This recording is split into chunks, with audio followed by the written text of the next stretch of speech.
Make Alive, thank you very much for staying tuned. We're talking Panorama. Very shortly, we'll be taking your calls for our two guests, Vanetta Paul, president of the St. Lucia Steel Bands Association, and Julian Cauldron, the PRO, and the head of the organizing committee for Panorama. Let's talk a bit about Panorama. We have a number of sides taking part. We don't have as many sides as we have seen in the past. So talk to us about that. No, we have more sides now. We have more sides. Oh, they're just smaller. No. Okay, well, let me let you talk about it. Prior to last year, we had the magical 4 or 5 bands. You were talking about the established bands at the time. You would have been a Diamond Steel, a North Stars, Buster Emerald Steel, and a Pantine. So you'd have these 4 bands participating or competing. That would have been the panorama for the evening. But with the advent of the small bands emerging around the place, like you said, because the art form is actually growing. In Babono alone, you may have about 5 or 6 small bands, telling the truth, who come together to form one steel band, Panorama Night. Okay? So you at Panorama this year, you will actually find that they had 10 bands. There would be 10 bands, but we have broken them into 2 categories, the large bands and the small bands. The large bands, you have players, they comprise of from 30 to 80 players, and the small bands from 15 to 30. Okay. Okay, so you would have two competitions that night. You'd have the small band competition and a large band competition. So within the large bands, you have Caribbean Metal Pantimes, you have Quartz Babono, you have Leverage North Stars, you have Buster Emerald Steel, Assumption Nights Youth in Action. Assumption Nights Youth in Action is actually from Vieux-Fort. So we have that band from Vieux-Fort coming to Castries. Well, we know Pantime is in the Gozili area, Babono, Quartz Babono is from the Babono, Grand Riviere area. North Stars, Leverage North Stars is by Banadel Cultural Center. Okay. In the small band category, you have Hammer Nights. Now, Hammer Nights, wasn't Hammer Nights big before? No, Hammer Nights have always been small? Been a small band. Okay. Surprisingly, both of the champions are from Babono. Quartz Babono is defending champs, large bands. 2 times. And Hammer Nights, 2 times defending champs, small size. Okay, then you have Pan Ambassadors, you have Super G Survivors, St. Lucie Steel coming from Miku. Okay. Okay, and then you have Phoenix Rising coming from the lower chaussee. And we must say big up to the St. Lucie Steel. It's a steel band formed by, I think it's from the priest, the church, and you have those persons there, which a lot of same young as Assumption people, Nights from same as Assumption Nights from so you have priests in Carnival now? Yeah. or just in Panorama? No, but they've always been steel bands in the church. There's always been music or steel bands in the church, because Diamond Steel at Marsha used to play within the Marsha church all around the place at one time. You had in Soufrière, I think there was a band in the church also. So there have always been that kind of relationship between the steel band and the church. Well, I want to put the number up on the screen so that you can start calling into the program so that we can get your feedback as we continue our discussion with Vanetta Paul, the president of the association, and Julian Cauldron, the head of the organizing committee. And of course, yes, you have it growing, but you have had some challenges in the past. You know, sometimes you don't see the bands you don't have Panorama. We had not had Panorama a couple of years. It came back last year, I think it was. 2 years ago. 2 years ago. Yeah, 2 years ago, and it seems to have stayed, and that's a good thing. In terms of the prize money and the difficulties that you used to experience, I see you smiling. How have you been able to weather that storm and come back and provide something that is attractive to the pan sides to actually participate in Panorama, apart from, you know, the fun of being part of Panorama? Well, for one, I always like to thank the sponsors. The government of St. Lucia has been our prime sponsor, and for the past 2 years, we have been guaranteed our prize monies by them. And so I think that in itself, having this fixed money right there, it has been a motivation for bands to come out knowing that, you know, there's a level of commitment on the part of the authorities to sustain this kind of activity. I mean, we must see here, and we have to give things, what we have understood from the Steel Band Association, out of the monies, the contributions from government, we get the biggest chunk. prize monies. For prize monies. I should go into pan, man. No. But it isn't that. It's not sufficient. It has to be divided. It has to be divided into more parts. but in many little parts. You see, but we get the biggest chunk. I think it's 160,000 that we get, but that has to go into prize monies because now you have 10 bands. And again, like I said, the bands have to come out with something because if a band spends 30,000, most times it costs a band between $30,000 and $40,000 to prepare for Panorama. Okay, that's what it would cost on average a band. That's the big size. The small bands, you're probably looking at $15,000 to $20,000 to bring them out. Outfitting them, your arrangers, sometimes you have to play. Some bands actually bring in players from overseas to play. Some bands pay players to play. Is that legal within the scope of Yes, the it Panorama, is. the rules that you said? Yes, it is. It is. Because we have the rules governing the Panorama. It's a fair exchange. Because you find you have dozens or scores of St. Lucian players going into Trinidad for Trinidad Panorama and play within bands. But what we have tried to do is to limit it. It's a percentage of your players. Okay. So because you don't want an entire Trini we side don't want the coming and Trini playing side Panorama. come in and play because anybody can come in for a whole Trini side and come in. So what we have done is look at it and say, okay, if you want 80 players, you have 60 now, you give it 20% so you get the balance to make up or what to do. It's a ratio kind of thing that we have done.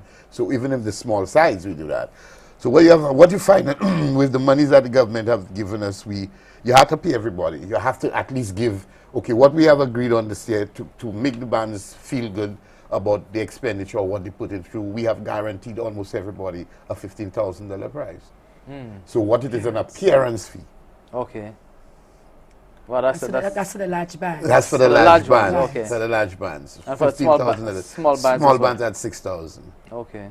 Because I mean, unlike other activities that they have, probably some people put less than that. But when a band have to put in at least $20,000, and he go into a Panorama and he lose, and you know you have to give him that money is still expended. the money is expended. You know. So we want to make them feel. I mean, that we are in their interest. So we are more or less worth coming out for. Something worth coming out for. So we are giving them appearance fee of $15,000. Now let's talk a bit about the arrangers. You mentioned them earlier on. We don't, or do we have many arrangers on the island of note, quality arrangers that can, take aside and prepare them adequately or give them a piece that would be worth playing for Panorama? Well, based on music, quality is subjective. Depends on what I like to hear. Not really. Like to hear. If you're looking at, we are asking about persons who are qualified, who have certificates in music. Well, I'm not too versed on that matter. I know for sure Mr. Alison Marquis, he's very qualified in the field of music, and to that CDF uses him most times to have some of our workshops, both in arranging and to dispense information in terms of still pan. The others, I think, pan music is being played by air. For persons like me, I will go to a pan yard and I will listen to music, and I can tell you when what minor key it's in, what scale is being played there, and that's how I learned to play pan. And as I went through the stages and the years, because I graduated from the St. Joseph's Convent, having that pan background, moving to Nostars, I began to learn the notes and all of that. So most of our arrangers, I think, came out of this kind of love and learning of the pan music by ear. So for the qualification parts, I guess it'd be fair to have them come and explain themselves in terms of what they have to show for their arranging skills. But they're still able to do it, even though they don't have the formal training. Being involved in the art form for so long has given them that edge where they can the ability. Yes, do we it. do. I mean, you have Trinidad arrangers as well. They have no formal training, but they will have sides hundreds, and then they would be able to identify some of the very good ones. There's one, I can't remember his name right now, but that's him. Yeah, Sharp. Yeah, he'll be able to identify one panist who's playing a wrong note among hundreds, and he's that good.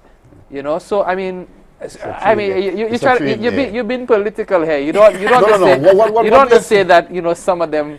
That okay, there are a couple of very good ones, and the rest are just. No, we have very good. We have very good arrangers here. They probably may not have had the formal training, like going to school and whatnot, I think out of the arrangements that we have there, I don't want to cause no stir, but you have Imran Simmons also, Larry, Panman Imran, who has formal training. You have Marky, who has formal training. But the rest of the arrangers that we have here just grew up through the pan. And they do a good job of what they've been doing. And we look at Scrub, who was we have, from his we father. have Ivan who arranges for North Stars. We have a call on the line. Let's take that call very quickly. Good evening. Please go ahead, caller. Hi, good evening. First and foremost, I'd just like to congratulate to my association's executive for the work well done. Thumbs up to Mr. Julian Cauldron and Mr. Neto Paul. Keep up the good work. Pan is now on a rise, and I like to see it move a little more forward, and I'm very, very happy and proud to be a PAN member in St. Lucia. Thank you. Thank you for that call. Thank you. One of your colleagues, I guess, calling to congratulate you. Oh, thank you very much. She's a panist herself, so yeah. But in terms of the Trinidad experience and talking about the music itself, I know that T.C. Brown, he's the only one that I remember who actually does a lot of music that pan sites play. There are not a lot of... We have Minel also, because Babano has been using Minel, yes. Okay. Yeah. What happens is that we always lament the fact that the Calypso season comes on so late that you don't have music coming out of the tents or from the Calypsonians, so the bands will have time prepare for the panorama. So what happens is that, and again, the criteria, the judging criteria, or the rules of panorama says that it has to be a local song, a local calypso.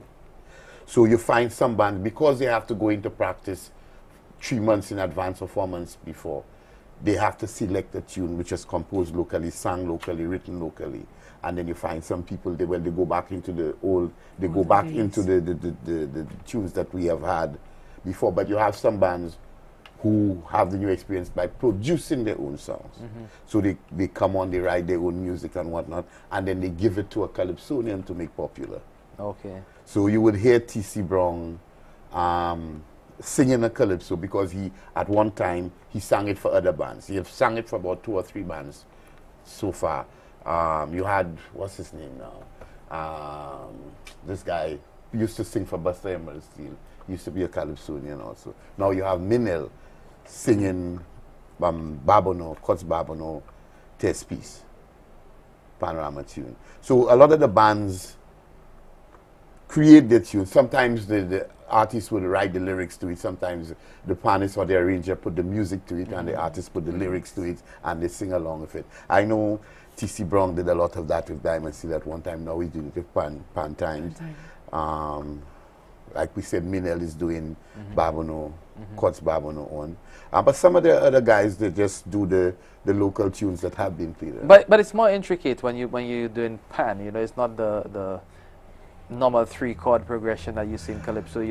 There's so many runs in there. There's so much involved. There's so much complexity in the pan that, you know, sometimes how does the arranger take, say, a basic piece and evolve it into a pan piece? Well, this is very interesting for me. And when I asked my arranger, he said to me it's based on emotion.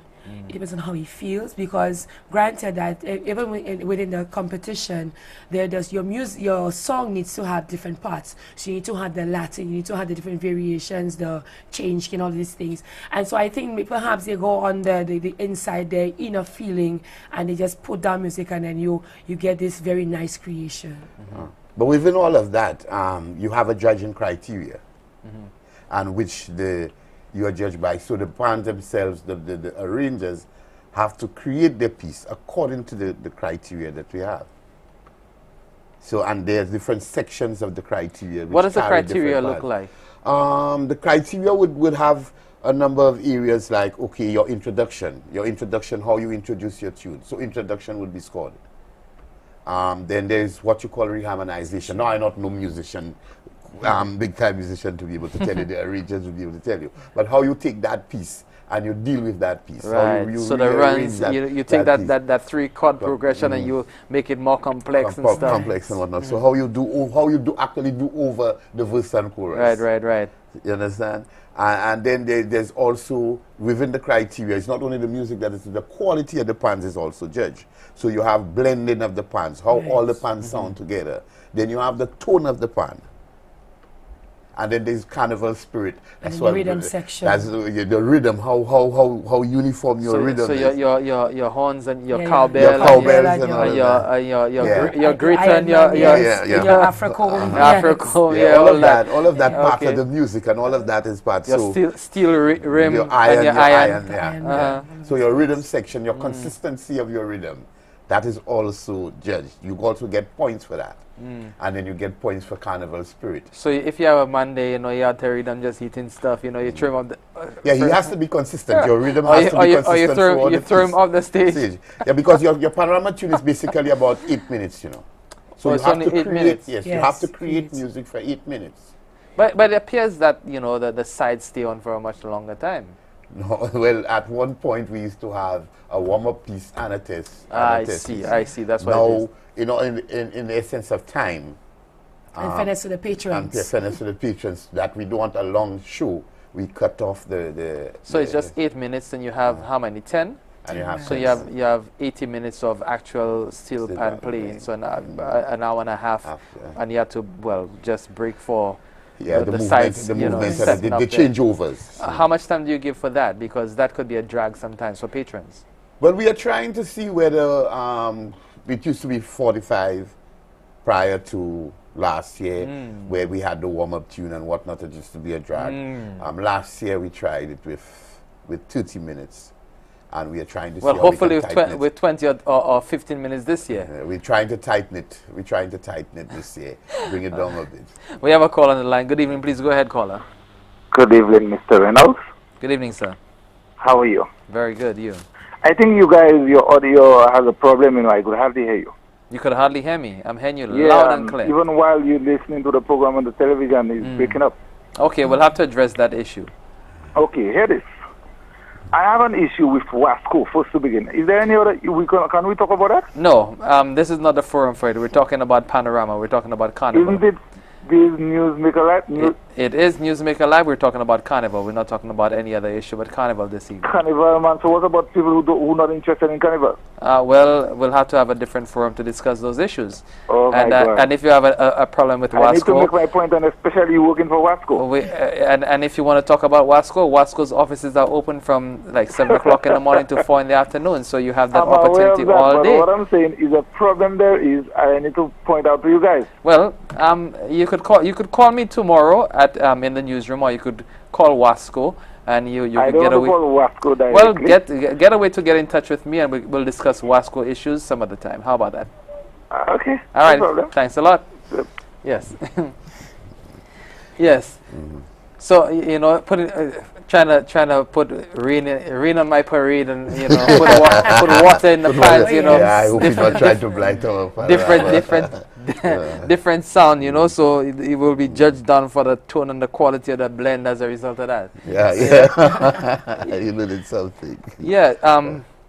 But yeah, you're talking about the time in between. I know it takes a little time to set up and stuff. We are kind of constrained at Bossejou. Bossejou is an ideal location for the panorama. The seating, the grounds, everything. Right. Yeah. I mean, it's beautiful to have a panorama there. The only limitation is that we have one entrance and one exit. The same way you enter is the same place you exit. So there's a lot of time consumed during the time the band come on stage and get off stage. But so can the pans not be inside already, so that when one is done, they just have one goes out and the other. No, we're talking inside of the stadium at that time. Right. Yeah. So that if they're in there already, in the area where they're performing, instead of having to move them in. No, that will distract. That will take away from. Yeah, that will take away from what happens on stage. I'll not charge you for that consultancy, but no. We have looked at that. You must also understand that there's another stage, at Bossejou, because we don't play on the stage, because the following day there's, I think, the soca, and then there's calypso. So we normally put up our own platform that we work on. So why can't you use the same platform? The sizes. I see. The size. When you have a Street. band with 80 players and different how many pieces Yeah. of instrument, you need a wide enough platform. Our platform basically would be about 100 by 75. The biggest band measures 100 by 75. That's 75,000 square feet. Yeah. Actually, 7,500 square feet. actually we were trying to see this year if we can work with the stage, main stage there, to have one stage. But then there are challenges in doing that. There are challenges in doing that. Sometimes you don't even get enough stage people around, people with stages to do that. You understand? So we are going back to where we were on the platform. But again, like I'm saying, if there was a different exit, then the bands come up, perform, and come out. Then while this band moving out, this band come here can come in. Right. But what happens now is that because we have one exit, one entrance, one exit, this band has to be completely off the area, and then the other band move in. So that takes up some time. So what kind of penalties do you have for the bands if they don't get in and out quickly? Points. Or within the time? Points deduction, How many points? 5, I think. The 5 5 point out of what, 100? 5 points out of the 5-point deduction out of your total. Yeah, but what is the total that you can have into the Well, we have 7 judges. Sometimes we have 7 judges. We have 5 judges. If 7 judges, 5 scores are taken. The high and the low is thrown out, and you have 5. No, but I mean, I'm talking about the total score for any... Yeah, well, you would have, maximum, is okay, it out of 100? 500. Oh, 500. Okay. Because you have 5 judges. Oh, I see. Okay. You Yeah, have that's what 5 you're judges saying. scores, so you take 5. But to tell you the truth, 0.5 is a lot. Yes. Bands of 1 by 0.5. By 0.1 to By 0.5 of a point. Let's take our final break on Newsmaker Live. Just before we go to break, let's take this call. Good evening. Please go ahead, caller. We lost that call. When we come back, we'll continue our discussion with Vanetta Paul and Julian Cauldron, talking pan. Stay with us.